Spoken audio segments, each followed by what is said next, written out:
potensi kita ini besar hanya karena anugerah geografis dan anugerah dana dari perintah besar, akhirnya masyarakat itu tidak mau bergerak. Sehingga mereka lebih senang diem dan mesti kalau ada semacam usaha nggak berani all out.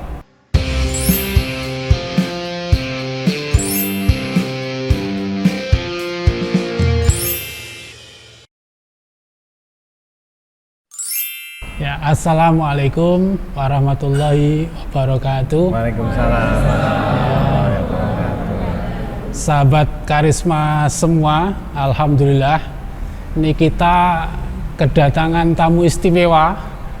Beliau Bapak Wali Kota Magelang, Bapak Dr.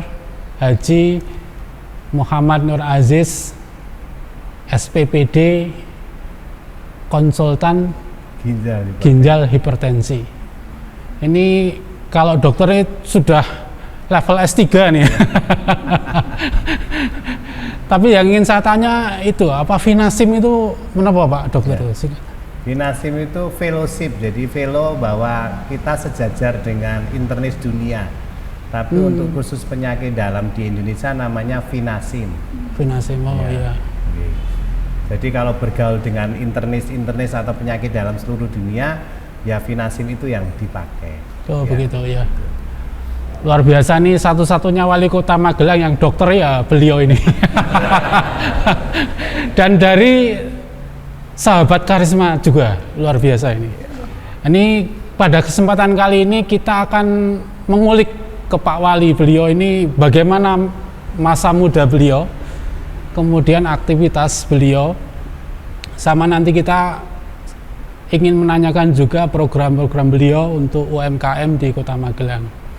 Mungkin banyak yang belum tahu, baik di medsos, bagaimana sih sebetulnya masa muda Pak Dokter ini. Kami lama berkenalan, tapi pada saat di forum-forum jarang itu di-expose ya. Kalau dulu di Karisma biasa disampaikan tidak ada pemimpin karbitan. Pemimpin itu lahir dari pergolakan masa muda itu. Nah, ini kita ingin flashback dulu Pak Wali bagaimana dulu masa muda. Ini karena kami dulu satu sekolah, jadi saya sedikit-sedikit tahu nih bocorannya. Jadi dulu itu Pak Wali ini kepala atau ketua Bantara ya. Kalau dulu di OSIS zaman Orde Baru itu kepalanya dua, satu di OSIS, satu di Bantara. Ini tidak boleh kerangkep. Jadi kalau satu sudah jadi ketua OSIS, satunya lagi top-topane SMA itu ya ketua OSIS sama ketua Bantara. Nah, beliau ini ketua Bantara Pramuka. Tapi di SMP beliaunya juga sudah jadi ketua OSIS. Nah, ini rekam jejaknya harus ketua OSIS, ketua Bantara, terus aktivis juga. Nah, ini bagaimana nih, monggo Pak Wali cerita flashback masa lalu. Ini bagian dari Magelang, yang asli Magelang kemudian muncul sebagai tokoh wali kota. Ini monggo bisa diceritakan supaya teman-teman kita tahu sejarah beliau masa muda dan yang bersinggungan dengan Karisma. Monggo Pak Wali ya. Ya, matur nuwun Mas Nongki. Assalamualaikum warahmatullahi wabarakatuh. Waalaikumsalam warahmatullahi wabarakatuh. Selamat pagi dan salam sejahtera bagi sahabat Karisma. Saya jujur saja kembali ke Magelang itu hanya sebuah mungkin panggilan takdir.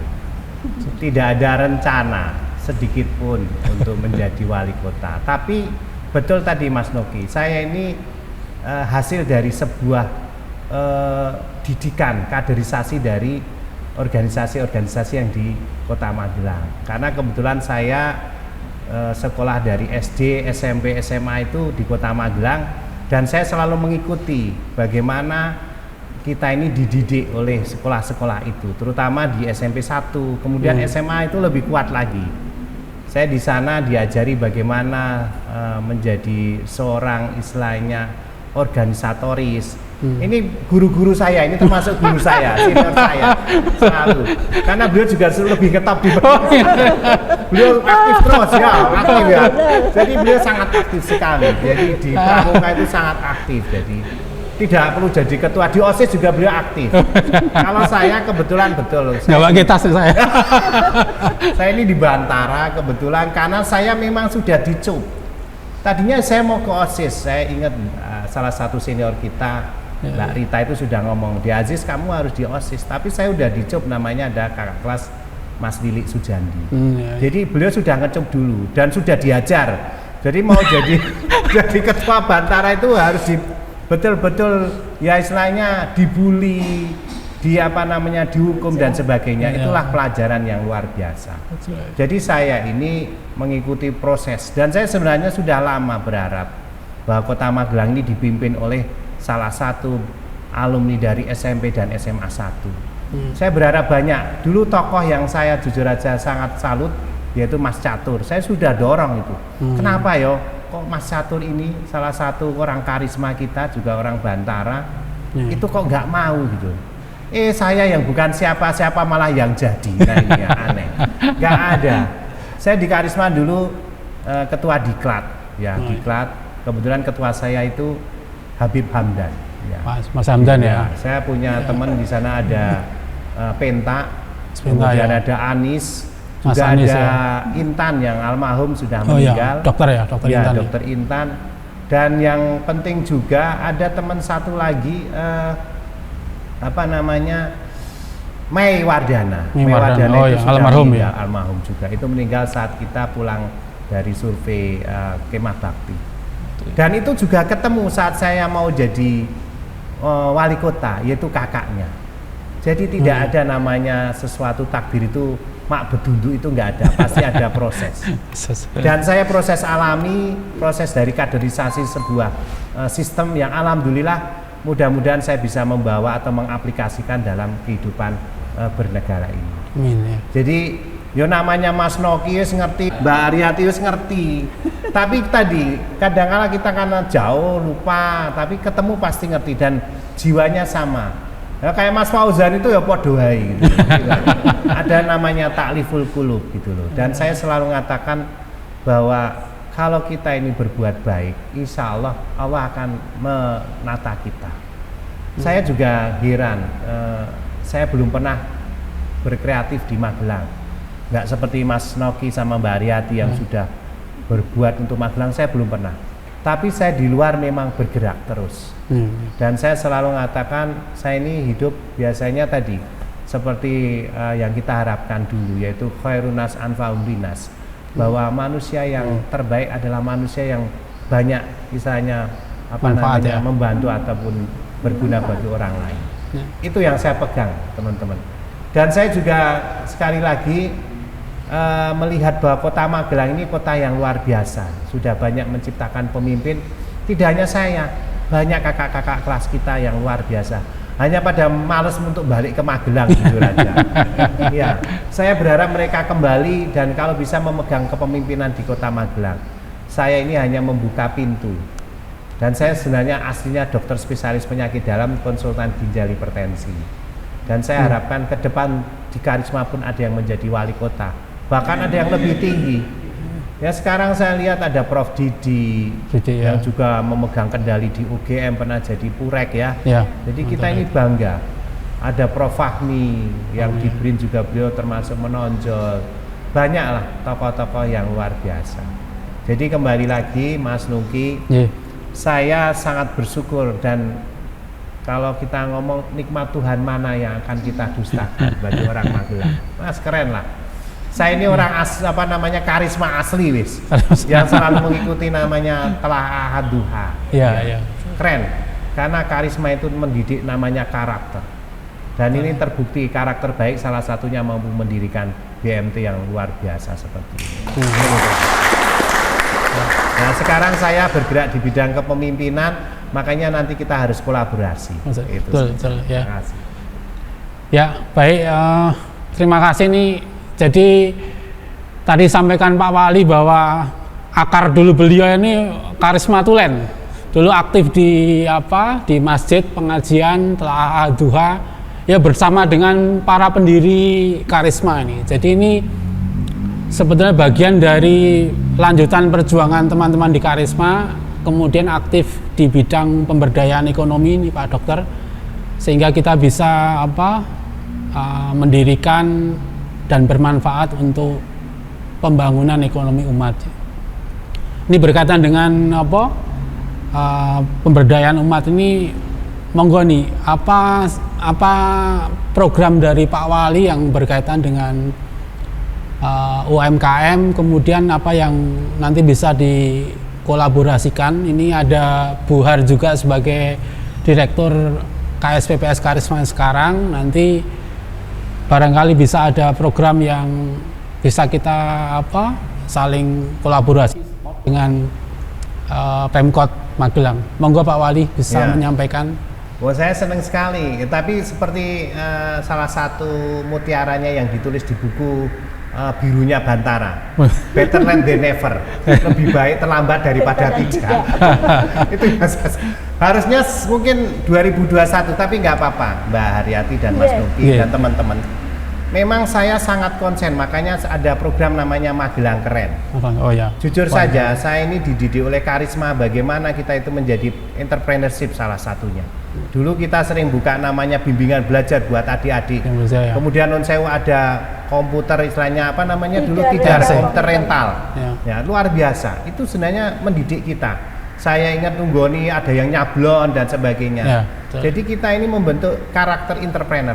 Dan itu sudah saya aplikasikan sehingga saya akhirnya mempunyai rumah sakit 4. Jujur saja. Karena jujur saja Bapak-bapak, Ibu-ibu dan teman-teman sahabat Karisma, ini yang penting ini belum terlambat.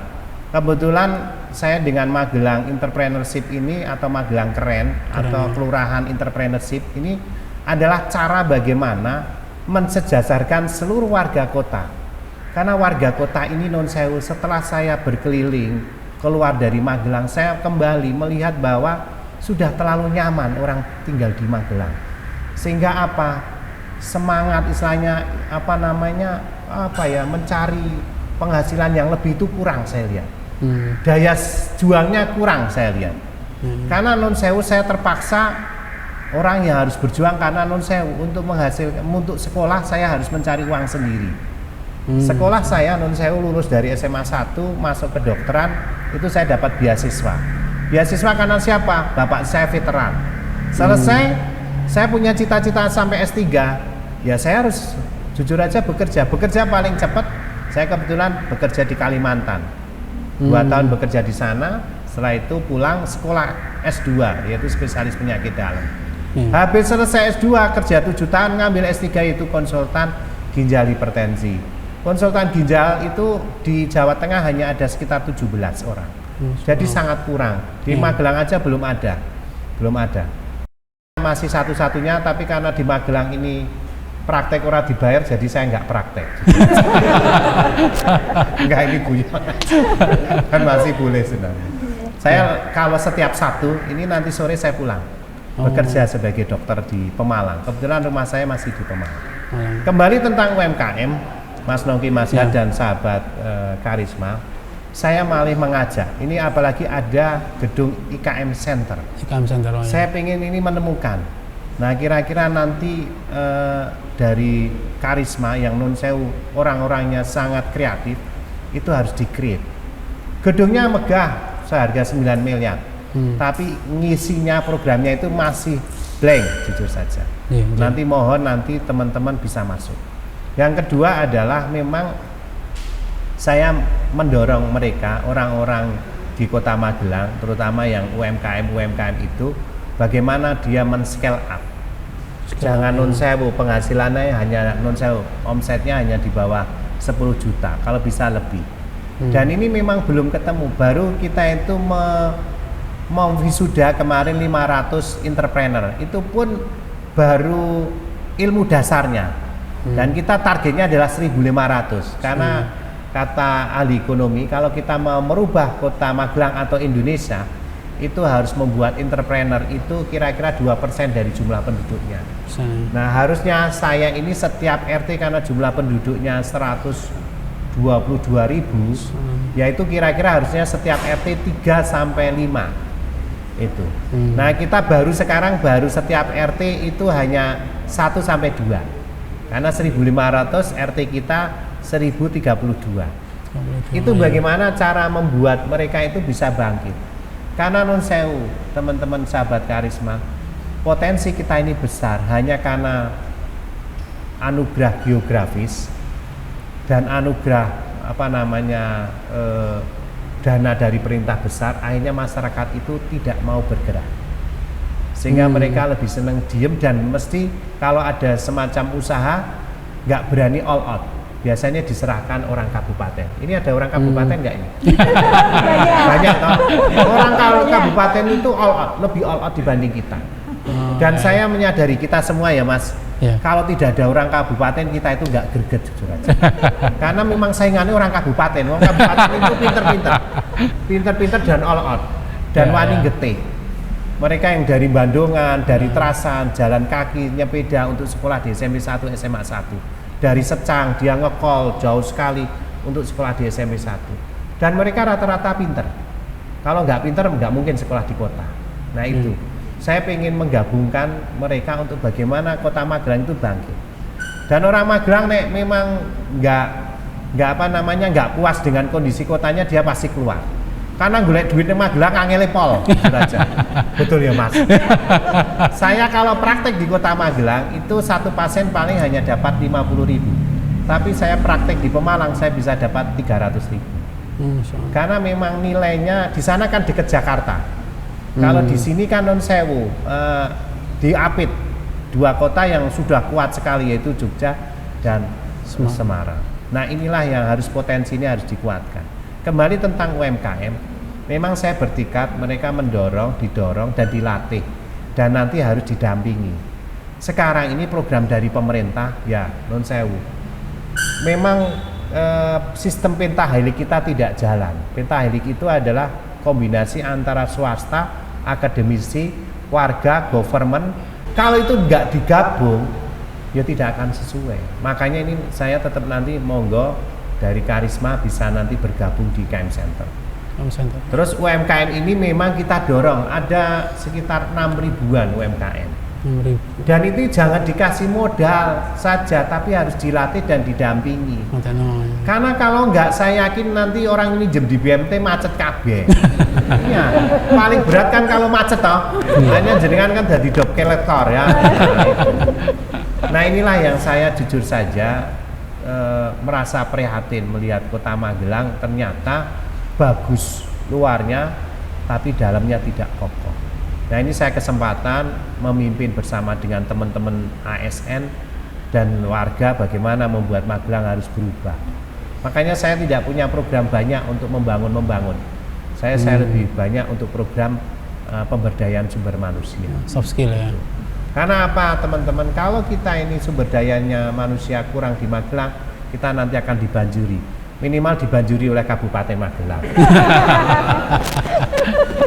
Tapi apa lu ya? Karena tanpa kabupaten kita itu nggak ada apa-apanya. Kita ini hanya ada 3 kecamatan, yang itu harus sebenarnya hanya 2 kecamatan kalau saya lihat. Tidak berubah, hanya main ketok keren jadi 3. Terus yang kedua, kita hanya punya 194 RW dan 1032 RT. Makanya hidup di kota Magelang itu sudah enak. Karena apa? Orang sakit berobat gratis. Orang randui kendaraan langsung nelpon sudah bisa diantar dan diantar pulang. Kemudian mau sekolah dari TK, SD, SMP gratis. SMA pun gratis karena ada biaya dari provinsi. Jadi nikmat Tuhan mana yang akan kita dustakan teman-teman? Itu saja. Matur nuwun. Ini gimana nih Buar? Apa kita punya program apa nih di Karisma yang bisa disampaikan ke Pak Wali nih? Monggo Buar. Alhamdulillah Pak Wali kersa rawuh di sini kita saya bisa ora diundang Wali Raina ya. Undang Di Aziz karo Mas Aziz kok. Lihat di kelasku kok. Main kita keren ya. Kerennya itu gara-gara ada ini loh. Nah ini. Iya. Ya, memang kita banyak sih program-program. Sebenarnya kita tidak hanya fokus di laban ya, jadi kita juga ada kegiatan sosial. Memang kemarin saya sudah ke IKM. Ternyata kebetulan yang mengelola seangkatan saya. Mas Hartono. Suharyanto. Oh, Suharyanto. Ya. Nah, itu memang kemarin kita bincang-bincang. Memang di sana agak kesulitan dengan orang-orang Magelang, produk-produk kota Magelang. Memang dia agak ngiri juga untuk yang kabupaten karena katanya produk-produk kabupaten itu bagus-bagus. Nah, itu memang kemarin memang saya sudah coba untuk di divisi mal kita kolaborasikan, bisa nggak kita kerjasama dengan IKM, anggota-anggota pemberdayaan kita, nanti kita untuk penjualnya bisa lewat IKM. Dan memang kebetulan kemarin saya datang ke IKM juga, lagi ada kegiatan FTG nggih. Nah, itu kan banyak. Nah, itu mungkin salah satu untuk kita bareng-bareng nggih mengembangkan kota Magelang ini. Nah, dan memang kita ini kan KSPPS nih, Mas Aziz, dan badan hukumnya koperasi. Cuman kadang di benak saya kota Magelang itu memang dari satu Jawa Tengah itu hanya kota Magelang yang nggak punya Diskoperindak ya. Iya. Nah, itu. Betul. Nah, gimana? Maksudnya pandangan Mas Aziz tentang koperasi di Magelang, seberapa besar sih sebetulnya kontribusinya untuk membangun kota Magelang? Terutama kalau di yang syariah memang di kota Magelang baru ada satu, yaitu Karisma. Saya sangat setuju sekali. Koperasi ini saya waktu awal menjabat saya sudah bilang koperasi harus ada dinasnya sendiri. Hanya kembali lagi laporan dari para birokrat itu mengatakan memang ada beberapa poin yang belum bisa masuk. Tapi saya akan kerja keras, ini saya diingatkan Mbak Ar. Jadi bagaimana kita mau betul-betul mendorong koperasi kalau nggak ada dinas khusus koperasinya? Betul, saya setuju karena koperasi ini adalah soko guru. Dan inilah akan melawan kita namanya oligarki dan sebagainya. Jujur, saya ini termasuk nun sewu. Awalnya anti koperasi. Kenapa? Wong nek koperasi nek dikai bantuan mesti gagal kabeh kok. Karena banyak yang nggak amanah. Makanya saya ini membangun perusahaan namanya dengan PT. Tapi kan PT ini kan ada egonya. Tapi kalau koperasi kan sama rasa sama rata. Itu kelebihannya. Tapi kekurangannya tadi tidak ada yang kadang-kadang tanggung jawab. Nah, saya bersyukur BMT Karisma yang dasarnya koperasi ini berjalan dengan baik. Dan ini tidak banyak loh yang kayak panjenengan. Rata-rata koperasi yang ada, misalnya adalah di Pekalongan atau di mana. Memang koperasi, tapi sebenarnya ada beberapa orang yang sangat dominan. Nah, ini yang dan banyak KSP juga koperasi, tapi juga tadi itu hanya bungkusnya saja, tapi semangatnya tidak. Nah, saya harapkan koperasi BMT ini memang betul-betul semangatnya bagaimana membangun masyarakat, Mbak. Saya setuju. Nanti ini PR lagi nih buat saya, PR-nya akeh nemen ya. Jadi insya Allah Mbak, betul koperasi ini harus kita dorong. Dan memang ini ada namanya program rodanya Mas Bagia, 30 juta per tahun per RT. Sebenarnya itu nantinya ke sana juga gitu. Biasanya saya harapkan warga itu sudah mulai membentuk koperasi-koperasi tadi kecil. Tapi harus dikuatin dulu amanahnya. Coba nek BMT Karisma ini orangnya nggak amanah, sudah bablas wis. Karena bantuan itu sebenarnya ada. Bantuan dari pemerintah itu ada. Saya di daerah suatu kota itu dari 30 BMT yang dibantu mati semua. Iya, karena nggak amanah biasanya. Nggak amanah. Masalahnya di situ. Semua perusahaan, semua unit keuangan, kalau orangnya itu nggak amanah, bubar sudah. Iya. Apalagi unit keuangan sudah. Jadi setuju, DR. Jadi saya betul-betul nanti dorong dan ini PR lagi. Dan nanti saya akan panggil ya Karisma untuk diskusi dengan IKM Center sama Disperindak. Gitu ya. Makasih. Ya, tepuk tangan dulu nih. Terus juga karena kemarin kita juga diberikan kesempatan dengan adanya wisuda 500 UKM itu kita bisa tampil bersama dengan Bank Magelang juga BPD Jawa Tengah. Matur suwun Mas Aziz. Satu lagi mungkin saya pengen satu statement dari Mas Aziz selaku orang nomor 1 di Magelang. Nah, berkenan dan juga kaitannya dengan karisma ya, orang karisma tulen. Nah, monggo jadi bagaimana keberadaan KSPPS Karisma itu untuk mengajak masyarakat di khususnya Kota Magelang ya. Nah, itu monggo statementnya Mas Aziz seperti apa dengan keberadaan kita Karisma di Kota Magelang khususnya. Karisma harus nyawiji dengan masyarakat. Dengan cara apa? Yaitu dengan al-insan abdul ihsan. Jadi manusia itu adalah hamba kebaikan. Sehingga karisma itu akan masuk ke relung-relung dari masyarakat. Insya Allah nanti akan membuat karisma itu di hati dan bergerak terus. Kami pemerintah kota akan support. Apa support? Ya pengelolaan modal. Monggo. Apakah nanti memang non sewu semua itu modal itu kan seperti darah kalau dalam tubuh. Tanpa modal, ya tubuh ini nggak bisa hidup. Makanya statement saya bagi orang-orang karisma, teruslah istilahnya berprestasi, teruslah berkreasi dan masuk ke masyarakat. Jangan jadi kaum elit. Saya berharap banyak selalu melayani masyarakat Kota Magelang maupun sekitarnya. Karena terus terang Magelang ini kecil. Saya berharap banyak memang BMT ini seperti KSP yang besar-besar bisa kemana-mana. Itu saja. Karena orangnya besar-besar, Mas Noki, Mbak Ar, dan senior-senior yang lain ini kan luar biasa. Tinggal sekarang bagaimana kita ini bergerak. Karena Kota Magelang punya sejarah kepemimpinan yang hebat. Itu saja dari saya. Dan sekali lagi terima kasih Mas Noki, Mbak Ar, saya diberi kesempatan dan teman-teman dari Karisma tetap semangat ya. Karena Allah akan selalu meneguhkan kedudukan kita, yaitu di surat Muhammad ayat 7. Intang surullah yang surkum wa yusabit akdamakum. Barang siapa yang menolong agama Allah, maka Allah akan meneguhkan kedudukan kita di muka bumi. Itu saja. Terima kasih. Nggih, satu lagi belum lengkap kalau belum berpantun. Oh ya, wis. Pantune sing keren we. Mesti sing lanang-lanang seneng. Dani Caknan aura kasih. Terima kasih, cukup sekian. Terima kasih. Satu lagi yang keren. Ini yang paling saya hafal. Ini pantunnya Kiai Mansur. Nah, karena perempuan jadi ketua toh. Perempuan jadi ketua. Mana cakepnya? Ulangi ya. Terlalu terpesona. Oh ya ngomongin. Perempuan jadi ketua.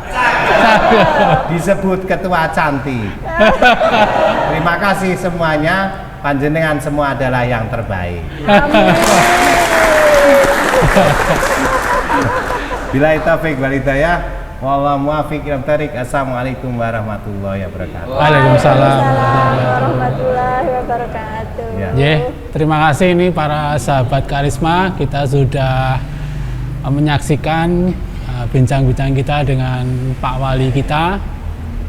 Dan terima kasih juga Bu Har sudah mendampingi kita di dalam melihat program-program dari Pemkot yang bisa kita kolaborasikan. Demikian pertemuan kita kali ini, acara podcast kali ini. Billahi taufiq wal hidayah. Assalamualaikum warahmatullahi wabarakatuh. Waalaikumsalam. Terima kasih semuanya. Matur nuwun, Pak.